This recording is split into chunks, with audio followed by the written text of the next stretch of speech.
प्रिय भक्तगण, आज हम आपको एक कथा का श्रवण करा रही हूँ जो सुनने मात्र से आपके जीवन में सुख, संपत्ति और धन की वर्षा होगी।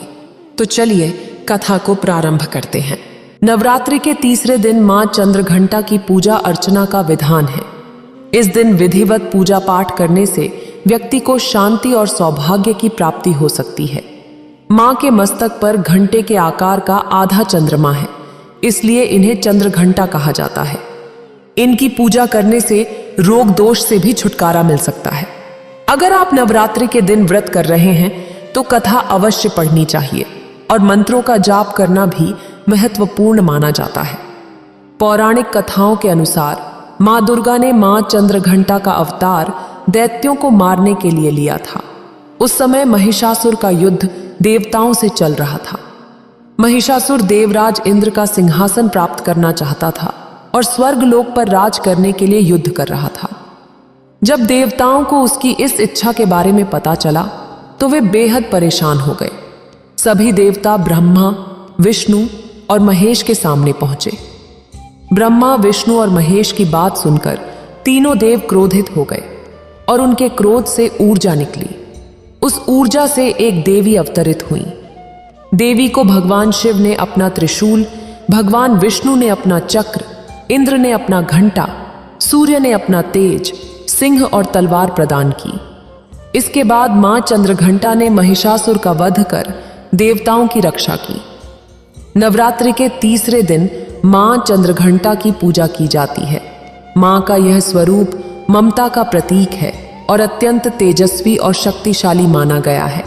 मां के मस्तक पर अर्धचंद्र के आकार का घंटा शोभायमान है, इसलिए उन्हें चंद्रघंटा कहा जाता है। अगर आप यह कहानी सुन रहे हैं तो पूरा सुनिए।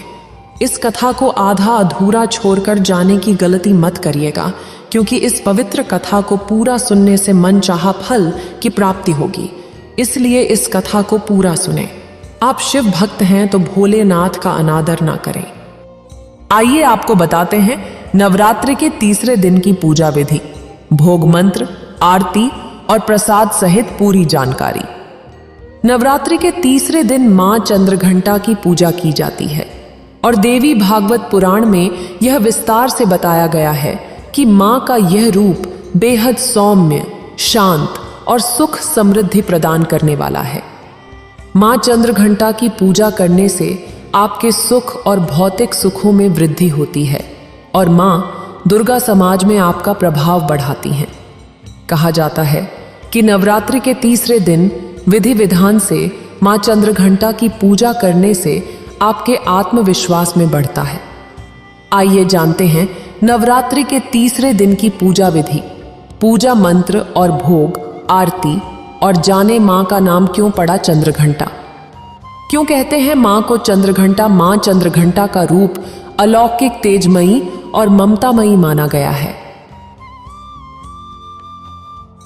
मां के इस रूप की पूजा करने से आपको जीवन के हर क्षेत्र में मनचाही सफलता प्राप्त होती है। मां के मस्तक पर अर्धचंद्र के आकार का घंटा शोभायमान है। नवरात्रि के तीसरे दिन सूर्योदय से पूर्व उठकर मां की पूजा करनी चाहिए। उनकी पूजा में लाल और पीले गेंदे के फूलों का प्रयोग करना अच्छा होता है। पूजा में शंख और घंटों का प्रयोग करने से मां की कृपा आपको प्राप्त होती है। मां चंद्रघंटा का रूप सोने जैसा चमकदार होता है। उनका वाहन शेर है। उनकी 8 भुजाओं में कमल, धनुष, बाण, खड्ग, कमंडल, तलवार, त्रिशूल और गदा जैसे अस्त्र शस्त्र सजे हुए हैं। गले में सफेद फूलों की माला पहने मां ने अपने मस्तक पर चंद्रमा के साथ रत्न जड़ित मुकुट धारण किया हुआ है। वह हमेशा युद्ध की मुद्रा में रहते हुए तंत्र साधना में लीन रहती हैं। मां चंद्रघंटा को भोग लगाने के लिए केसर की खीर का भोग लगाना चाहिए। इसके साथ लौंग, इलायची, पंचमेवा और दूध से बनी अन्य मिठाइयों का भी प्रयोग कर सकते हैं। साथ ही मां के भोग में मिश्री जरूर रखें और पेड़े का भोग भी लगा सकते हैं। इस दिन माता रानी के इसी रूप की पूजा की जाती है। धार्मिक मान्यताओं के अनुसार इन्हें दूध बहुत पसंद है, इसलिए नवरात्रि के तीसरे दिन दूध से बने पकवान भोग के रूप में चढ़ाने का नियम है। आज का दिन धर्म, ऐश्वर्य, भोग और मोक्ष की अधिष्ठात्री देवी का है और इस दिन मां दुर्गा के 9 रूपों में से एक मां चंद्रघंटा की पूजा की जाती है।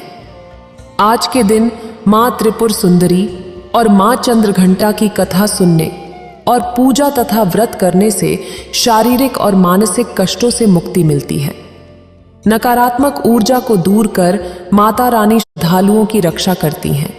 भावनाओं को स्थिर करने से धन और वैभव की प्राप्ति होती है और दुर्भाग्य, निराशा, दुर्बलता जैसे विकार भस्म हो जाते हैं।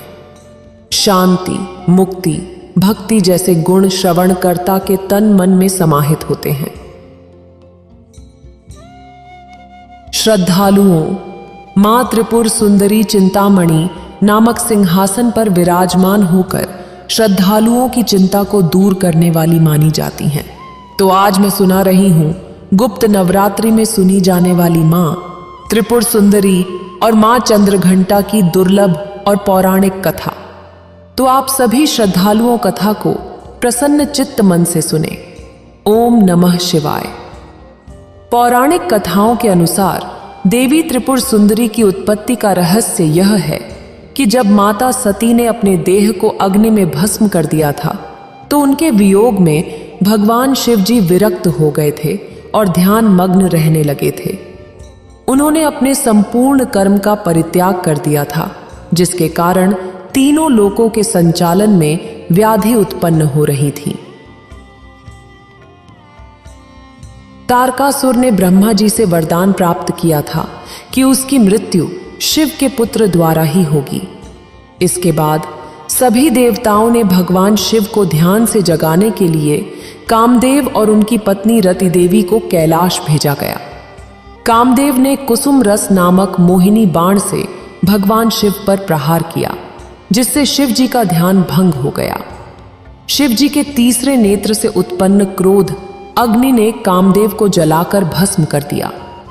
रति देवी के अत्यंत विलाप करने पर भगवान शिव ने कामदेव को वरदान दिया कि वह द्वापर युग में भगवान श्री कृष्ण के पुत्र के रूप में जन्म लेगा और फिर अंतर्ध्यान हो गए।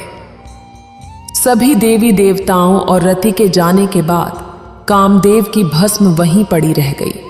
एक दिन गणेश जी ने कौतूहलवश उस भस्म से एक पुरुष की आकृति बनाई।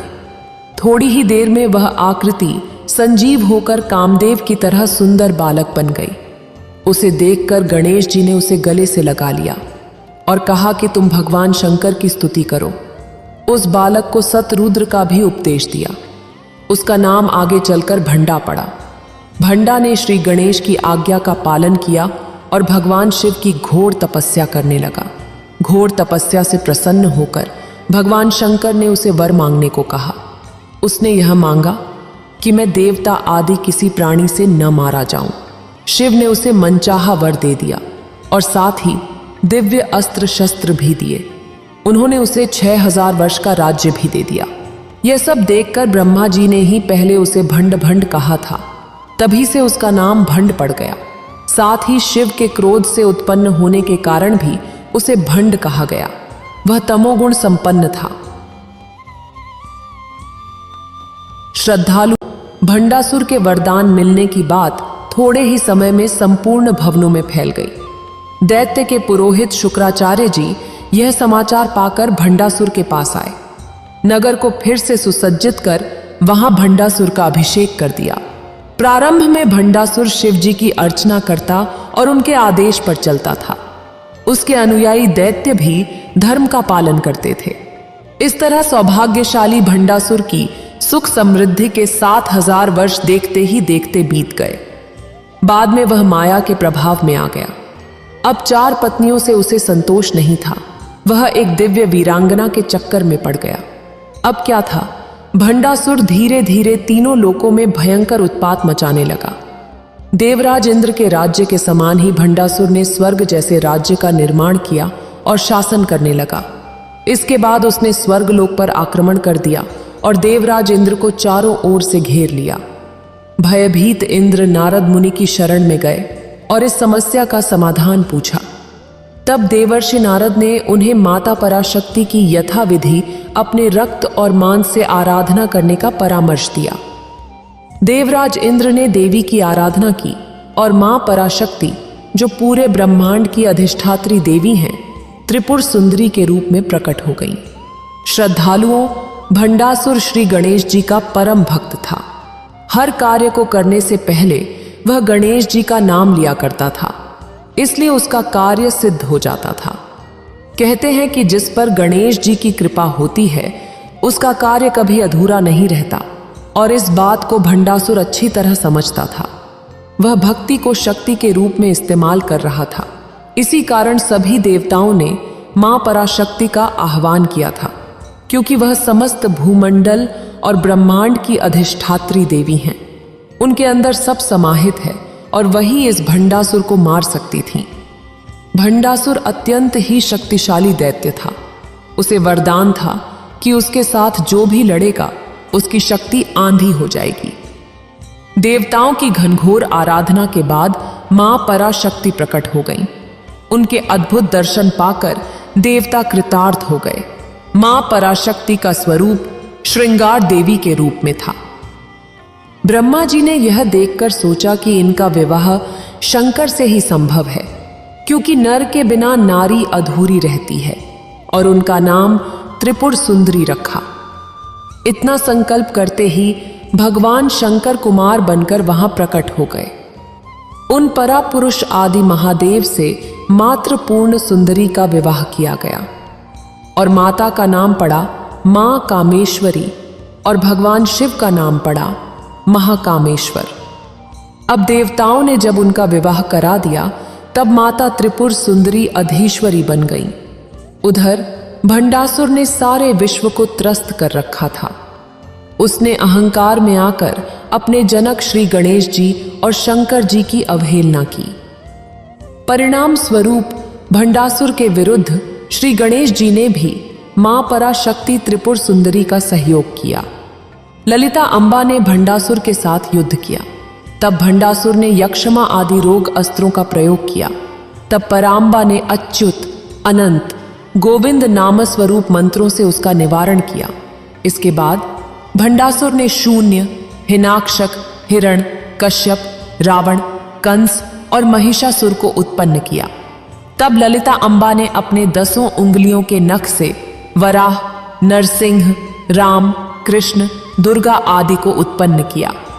युद्ध के अंतिम चरण में त्रिपुर सुंदरी ने कहा, मैंने स्वरा शस्त्र से भंडासुर का वध किया, और इस प्रकार देवी मां ने त्रिपुर सुंदरी स्वरूप में प्रकट होकर भंडासुर का वध कर देवताओं पर कृपा की और उन्हें भय मुक्त किया। इस प्रकार उनका नाम ललिता देवी, देवी ललिता आदि पड़ा। देवी पुराण में शक्ति का वर्णन मिलता है। भगवान शंकर को हृदय में धारण करने पर सती नए मिश्र लिंग धारणीय नाम से विख्यात हुई। ललिता देवी के नाम से पुकारा जाने लगा। एक अन्य कथा के अनुसार ललिता देवी का प्रकट होना तब हुआ जब भगवान द्वारा छोड़े गए चक्र से पाताल समाप्त होने लगा। इस स्थिति से विचलित होकर ऋषि मुनि भी घबरा गए और संपूर्ण पृथ्वी धीरे धीरे जलमग्न होने लगी। तब सभी ऋषि माता ललिता देवी की उपासना करने लगे। उनकी प्रार्थना से प्रसन्न होकर देवी प्रकट हुई और इस विनाशकारी चक्र को थाम लिया। सृष्टि पुनः नव जीवन को प्राप्त हुई। मात्र पूर्ण सुंदरी का वर्ण सुनहरा है और वे लाल रंग के वस्त्र धारण किए हुए हैं। उनके शरीर पर तेज चमक है, जो उनके द्वारा पहने गए कई तरह के आभूषणों के कारण भी है। उनके सिर पर एक मुकुट है और बाल खुले हुए हैं। भगवान शिव के समान उनके 3 नेत्र हैं। मां सोडशी के 4 हाथ हैं, जिनमें उन्होंने पुष्परूपी 5 बाढ़, धनुष, अंकुश और फंदा पकड़ रखा है। ये कमल के आसन पर विराजमान है। श्रद्धालुओं, मातृपूर्ण सुंदरी के कई नाम हैं। इन्हें सोरसी भी कहा जाता है। सोरसी मां सती का यह रूप 16 वर्ष का था, इसलिए इनका नाम शोरसी पड़ा। त्रिपुर सुंदरी का अर्थ तीनों लोकों में सबसे सुंदर होने के कारण इन्हें त्रिपुर सुंदरी के नाम से जाना जाता है और इनका नाम राजेश्वरी है। इनका नाम ललिता भी है। इसके अलावा इन्हें लीलावती, कामाक्षी, कामेश्वरी, अंबिका, गौरी आदि नामों से भी जाना जाता है। देवी के आसन को ब्रह्मा, विष्णु, शिव और यमराज अपने मस्तक पर धारण करते हैं। देवी 3 नेत्रों से युक्त और मस्तक पर अर्धचंद्र धारण करती हैं। देवी त्रिपुर सुंदरी अपने श्रद्धालुओं की हर प्रकार की मनोकामना को पूर्ण करती हैं, उनकी हर विपत्ति को दूर करती हैं और उन्हें अभय प्रदान करती हैं। कहा जाता है कि देवी त्रिपुर सुंदरी की पूजा करने से आत्मिक बल, यश और कीर्ति की प्राप्ति होती है। माता की सामान्य पूजा दिन में अभिजीत मुहूर्त में होती है और मां की तांत्रिक पूजा या साधना निशिता काल में होती है। जय हो माता पराशक्ति, जय हो त्रिपुर सुंदरी। अपने श्रद्धालुओं का कल्याण करें। ओम नमः शिवाय। श्रद्धालुओं, अब आइए सुनते हैं माता चंद्रघंटा की कथा। माता चंद्रघंटा की कथा का श्रवण करने से शारीरिक और मानसिक कष्टों से मुक्ति मिलती है। नकारात्मक ऊर्जा को दूर कर माता रानी श्रद्धालुओं की रक्षा करती हैं। भावनाओं को स्थिर कर धन वैभव की प्राप्ति होती है। निराशा, निर्बलता, दरिद्रता जैसे विकार भस्म हो जाते हैं। शक्ति, ऊर्जा और साहस जैसे गुण जब श्रोता के तन मन में समाहित होते हैं, तो आज मैं आपको शारदा नवरात्रि में सुनी जाने वाली मां चंद्रघंटा की एक दुर्लभ और पौराणिक कथा सुनाने जा रही हूं। तो आप सभी भक्तजन इन कथाओं को बड़ी श्रद्धा और प्रसन्न चित्त मन से सुनिएगा। जय माता चंद्रघंटा। अपनी कठोर तपस्या से भगवान शिव को वापस जीतने के बाद देवी पार्वती राजा हिमालय के महल में लौट आईं। राजा हिमालय और देवी मैना अपनी पुत्री की तपस्या में सफलता देखकर बहुत प्रसन्न होते हैं। शिव और माता पार्वती के विवाह का दिन आ गया। सभी देवता इस बात से बहुत प्रसन्न हैं कि उनके भगवान का विवाह हो रहा है। भगवान शिव के सभी गण उनकी बारात के साथ राजा हिमालय के महल में गए। भोलेनाथ, जिनका नाम ही शिव है, जो सादगी का उदाहरण है, उन्हें बाहरी दिखावे और औपचारिकताओं की क्या परवाह। वह जैसे थे वैसे ही विवाह के लिए आगे बढ़े। वासुकी और कच्छप जैसे भयानक सांपों की माला, कंगन, कमरबंद और बालियों के साथ उनके बाल उलझे हुए थे। उनका पूरा शरीर श्मशान की राख से ढका हुआ था। उन्होंने अपने 5 सिर प्रकट किए। वह प्रभावशाली, उग्र और तीव्र दिख रहे थे। बारात में राजसी घोड़ों पर सवार अन्य लोगों के विपरीत वह एक बैल पर सवार होकर आए थे। मैना देवी, माता पार्वती की मां, अपने दामाद भगवान शिव के प्रकट होने की प्रतीक्षा कर रही थीं, जिनके लिए उनकी बेटी ने कठोर तपस्या की थी। जब भगवान शिव प्रकट हुए तो मैना देवी हैरान और निराश हो गई। उनका रूप न केवल असामान्य था, बल्कि वे भूत प्रेत और पिचास जैसे विचित्र प्राणियों से घिरे हुए थे। भूत प्रेत और पिचास जोर जोर से नारे लगा रहे थे। साधु और अघोरी बारात में शामिल होकर इतने उत्साहित थे कि उनकी मर्यादा का कोई ख्याल नहीं था। उनकी खुशी स्पष्ट थी, लेकिन यह दृश्य किसी भी तरह से सुंदर या सुखद नहीं था।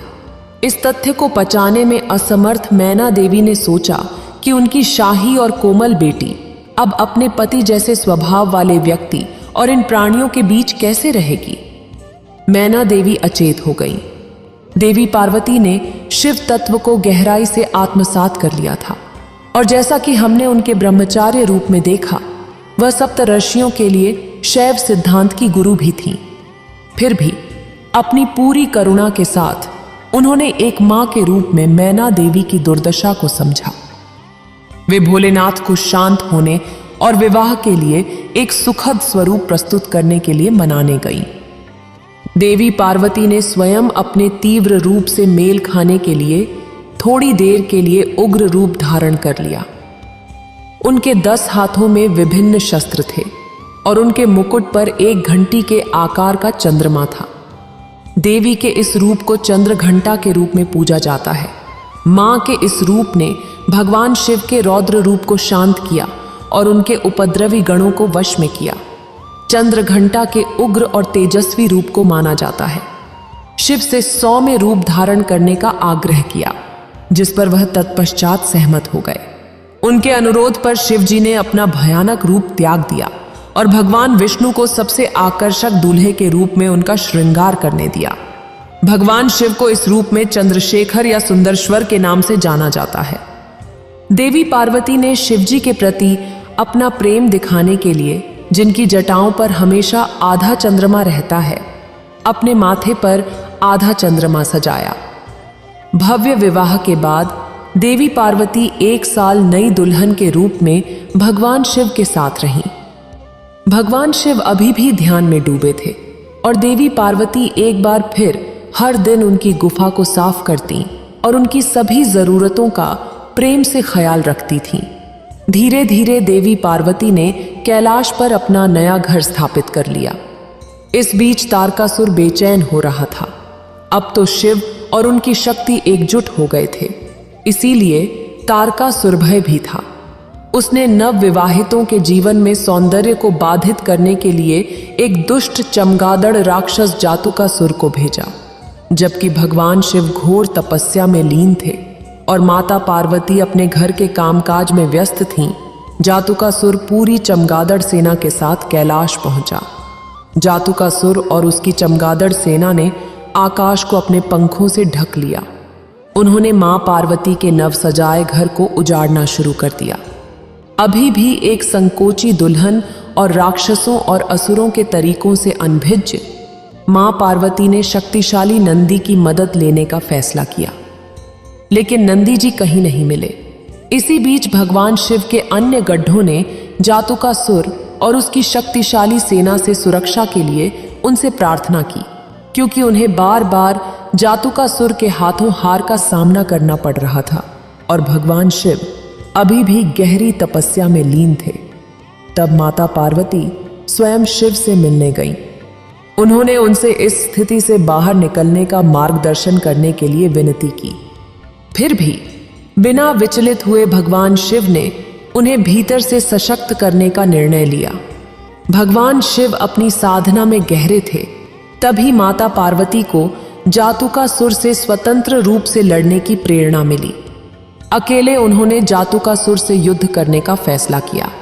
वह गुफा से बाहर निकली और देखा कि आकाश अभी भी अंधेरा था, चमगादड़ों के पंखों से ढका हुआ था। उन्होंने चंद्रदेव से प्रार्थना की कि वह उनके लिए युद्ध के मैदान को रोशन करने के लिए उनके माथे पर आराम करें। युद्ध के मैदान में उनकी सहायता करने के लिए हिमालय भेड़ियों का एक झुंड उनकी सहायता के लिए दौड़ा। देवी पार्वती को जल्द ही पता चल गया कि जातुकासुर आकाश में चमगादड़ द्वारा सक्रिय है। इसीलिए वह युद्ध के मैदान में एक विशाल घंटा लेकर आए।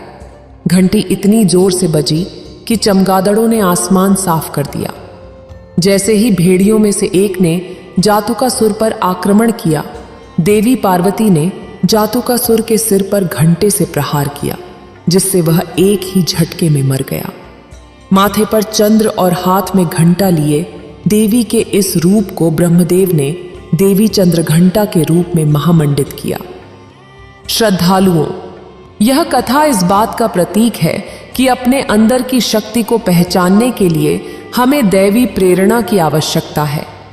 जैसे कि भगवान शिव ने माता पार्वती को चंद्रघंटा के रूप में युद्ध करके पास मौजूद अपार शक्ति का एहसास कराने के लिए घंटे के आकार के अर्धचंद्र से सुशोभित सुनहरे रंग वाली और 10 भुजाओं वाली देवी के रूप में प्रस्तुत किया। वह सुनहरे शेर पर सवार हैं। 8 कोमल हाथों में त्रिशूल, गदा, तीर, धनुष, तलवार, कमल, घंटी, एक रुद्राक्ष माला और कमंडल युक्त पानी का बर्तन है, जबकि उनका एक हाथ अभय मुद्रा में है, जो भय को दूर करने वाली मुद्रा है। उन्होंने नारंगी रंग के वस्त्र पहने हैं। वह शेर या बाघ पर सवार हैं, जो बहादुरी और ताकत का प्रतीक है। जय माता चंद्रघंटा। ओम नमः शिवाय।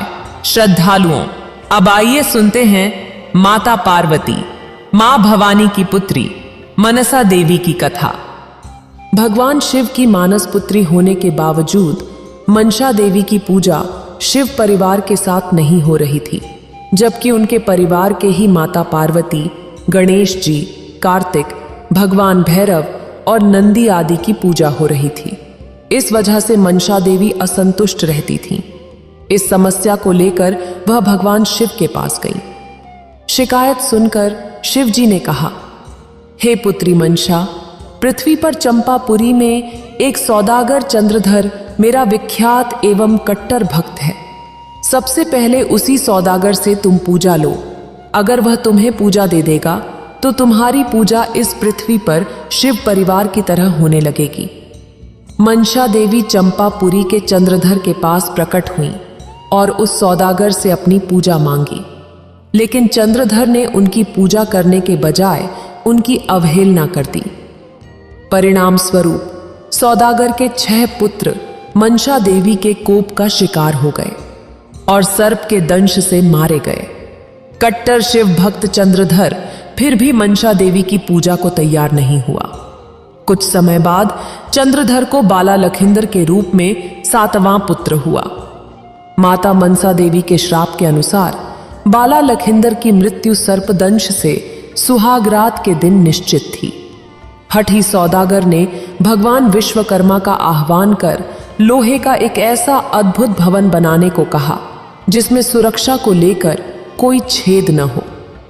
इस बात का पता चलते ही मनसा देवी ने कारीगरों को बुलाकर एक छोटी सी सुराख मकान की दीवार में छोड़ देने पर राजी कर लिया, जिसे आसानी से देखा नहीं जा सकता था। बाला लखिंदर का विवाह नवगछिया के पास उज्जैनी गांव के वासु सौदागर की पुत्री बिहुला से हुआ। लोहावास के सुरक्षित भवन में बाला लखिंदर अपनी नवविवाहिता सुंदर पत्नी बिहुला के साथ सुहागरात में था। मध्य रात्रि में वह सर्पदंश का शिकार हो गया। नागदंश का शिकार होते ही बाला लखिंदर के उपचार एवं सर्पदंश झाड़ने के लिए चंपापुरी के वैद्य एवं ओझा सभी को बुलवाया गया, लेकिन देवी मनसा ने उन्हें रोक दिया। फलस्वरूप विष के कारण लखिंदर की मृत्यु हो गई। मृत्यु के उपरांत सती साध्वी बिहुला पति को पुनः जीवित करने के लिए संकल्पबद्ध हो गई और विश्वकर्मा जी का आह्वान करती है और विशाल नौका पर मंजिलें वाली मंजुषा ने केले के पत्ते से नौका बनवाई और उसे लहसन माली से विविध चित्रों से सजाया। उसी केले की नौका पर बिहुला अपने पति के पार्थिव शरीर को लेकर चंपापुरी से स्वर्ग के लिए जल मार्ग से प्रस्थान करती है। उसने लाल साड़ी पहन रखी थी और सिंदूर लगा रखा था। नदी के किनारे उस शव को बहुत दूर ले गई। वह अपने पति को पुनः जीवित करने पर तुली हुई थी। कई दिनों तक उसने कुछ भी नहीं खाया, जिससे उसका शरीर सूख गया था। लखिंदर के शरीर से दुर्गंध भी आने लगी थी। उसके सारे शरीर में कीड़े पड़ गए थे, मात्र उसका कंकाल ही शेष रह गया था। बिहुला नाव को किनारे की ओर ले चली। उसने वहां पर एक धोबिन के मुख से तेज टपकते हुए देखा। बिहुला के कठोर तप को देखकर मनसा देवी ने उस धोबिन को वहां भेजा था। उस धोबिन ने बिहुला से कहा, हे पुत्री, तुम मेरे साथ देवलोक में चलकर अपने नित्य से महादेव तथा सभी देवताओं को प्रसन्न करो, तो तुम्हारे पति पुनः जीवित हो जाएंगे। बिहुला ने उसकी सलाह मानी और वह उसके साथ चल पड़ी। पति की अस्थियां उसके स्थल से चिपकी थीं। वह अपने पति की स्मृति से उन्मत्त होकर इस प्रकार से स्वर्ग की ओर चल पड़ी। रास्ते में जाते हुए बहुत सारी कठिनाइयां उसे झेलनी पड़ी। उसे रूह कपा देने वाली बेतरनी नदी को भी पार करना था, जो कि यमलोक में थी। उसने गौ माता का आह्वान किया और कहा, गौ माता, यदि मैंने सच्चे दिल से आपकी सेवा की है और मेरे मन में जरा भी छल कपट नहीं है, तो कृपया मेरी सहायता करें। यह सुनकर गौ माता तुरंत वहां आ जाती हैं और बेहला को अपनी पूंछ के सहारे बैतरनी नदी पार कराती हैं। इस प्रकार सती सावित्री बिहुला अपने पति को लेकर बैतरनी नदी पार करती है। यमलोक पहुंचकर यमराज के प्रश्नों का उत्तर देते हुए उन्हें प्रसन्न करती है और बेहुला इंद्रासन तक पहुंच जाती है।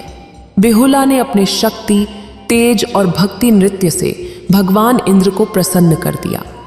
भगवान इंद्र और सभी देवताओं ने उसे मनचाहा वरदान मांगने को कहा। बेहुला ने अपने पति का जीवन दान मांगा। इस प्रकार सभी देवताओं ने मिलकर माता मनसा देवी की कृपा से उसके पति को जीवित कर दिया।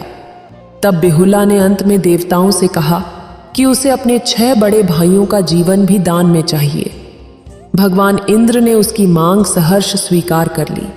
फिर क्या था, 7 भाइयों के साथ बेहुला चंपापुरी अपने ससुराल लौट आई और उसका भव्य स्वागत किया गया। माता मनसा देवी प्रकट हुई और बेहुला के समक्ष पुनः अपनी पूजा का प्रस्ताव रखा।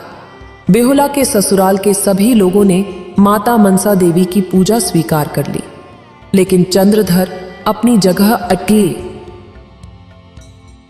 अडिग रहा।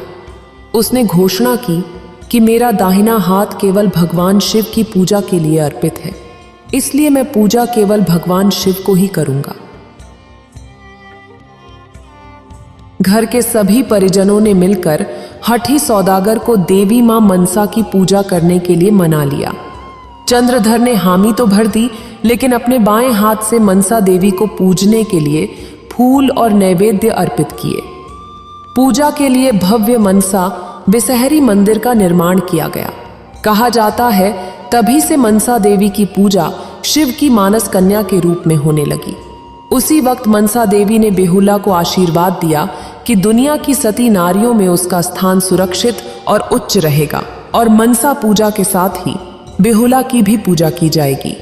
हे मनसा देवी, जिस प्रकार आपने बेहुला के पति का जीवन सुरक्षित रखा और उसे जीवन दान दिया, आप अपने श्रद्धालुओं और सभी सुहागिनों के सुहाग को अमर रखना। जय माता मनसा देवी। मां चंद्रघंटा की पूजा करते समय इन मंत्रों का विशेष रूप से जाप करें। इससे आपको शुभ परिणाम मिल सकते हैं और सभी परेशानियां भी दूर हो सकती हैं। या देवी सर्वभूतेषु मां चंद्रघंटा रूपेण संस्थिता। नमस्तस्यै नमस्तस्यै नमस्तस्यै नमो नम। पिंडज प्रवरारूढ़ा डकोपास्त्र केर्युता प्रसादम तनुते मह्यम चंद्रघंटेति विश्रुता। एन श्रीम शक्तये नम। इसे जरूर पढ़ें।